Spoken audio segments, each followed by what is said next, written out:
Dans la vallée du Cachemire, au pied du versant indien de la chaîne himalayenne, le grondement de la rivière voisine ne saurait couvrir la litanie des pleurs provenant du cimetière des martyrs, comme on le surnomme ici. Dans cette région reculée, c'est l'un des endroits désignés par les autorités indiennes pour y enterrer, à la hâte et sans sépulture, les corps des séparatistes tués par l'armée, comme le fils de Ghulam Nabi.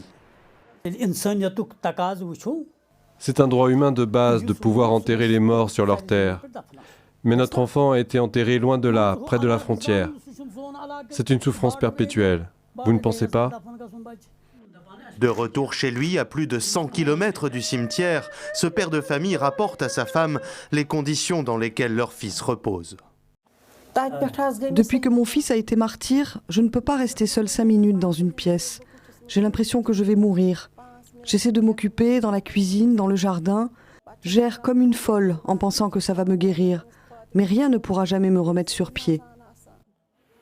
Dans cette ville ici, plusieurs familles ont perdu un fils. Au deuil s'ajoute la souffrance de ne pouvoir le faire normalement à cause de la distance.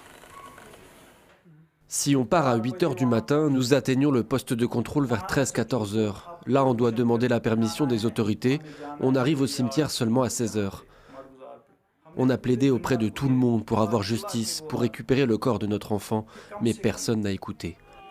En procédant à des inhumations expéditives, anonymes et isolées, les autorités disent vouloir empêcher la glorification de ceux qu'elles appellent terroristes, mais aussi les manifestations anti-pouvoir qui accompagnent souvent les funérailles. Les familles, elles, se disent victimes d'une répression visant à affaiblir le soutien à la dissidence.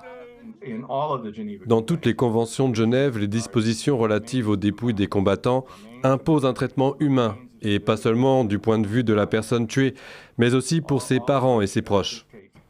Au Cachemire indien, depuis plus de 30 ans, des groupes séparatistes combattent l'armée de New Delhi.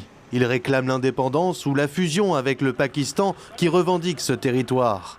Les combats ont fait des dizaines de milliers de morts, soldats et rebelles, mais aussi des civils. Il y a 3 ans et demi, New Delhi a imposé son autorité directe sur la région jusqu'alors autonome, sans parvenir à affaiblir les insurgés.